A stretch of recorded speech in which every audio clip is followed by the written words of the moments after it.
just me. Why am I feeling like you don't love me? Why is my case like this? This woman has given birth. And see me, I was the room that they kept me, that they admitted me in, was close to labor room. That night, throughout, I heard women crying, and then after a few hours, or maybe the next morning, I'll hear that they've given birth. I'll hear they stop crying. When I go inside the labor room, I'll see them with their babies. I saw women that they brought in and they gave birth before.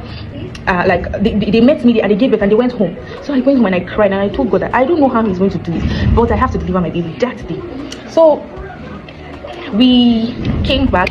When we came back, my mom told me that they came, all the doctors, they packed themselves and they were looking for me, that they came for a round, that they had a consultant around and blah blah blah. So they came and they were angry that I went home, that what if something had happened to me. The nurse that was on duty, she in fact she almost cried. She said I want to put her in trouble, I want to remove food from her mouth, and why would I live like that? If something had happened to me, that do I know that she will be in trouble because I did not take permission? She didn't give me permission. She's supposed to watch me. So I apologized and they came and they checked the baby and they saw that the baby wasn't moving. They came, they ran, they brought their scan machine and they did all their thing and they saw that the baby was tired and they said that we had to go in for an emergency CS. So when we went in fact it was there me and my husband said yes to the CS because we just wanted to save the baby and myself. So they gave my husband the consent form and he looked at me like trying to ask, because people were much in the room, so he just looked at me trying to get my consent, like if he should sign it, and I just told him yes, that he can sign the consent form, and he did. So we went in, and in fact the first 15 minutes or less, it wasn't up to 30 minutes, my baby came out and my baby started crying and I came out too victorious.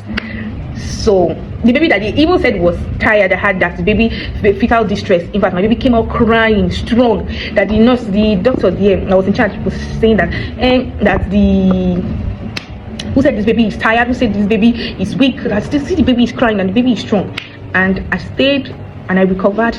Though the recovery rate was gradually, because it was my first time, and the pain too, I felt pain. That after the injection had worn out, I felt pain, and I later came out victorious with my baby alive and strong. So I just want you to know today that whatever you set your mind to do, it is going to be possible when you involve God.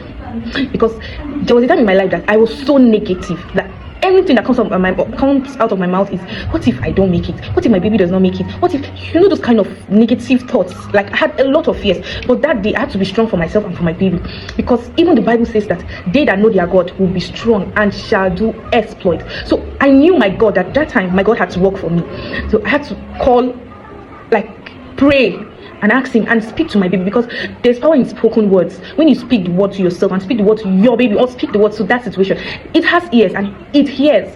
So I just want you to know that God is always in your situation.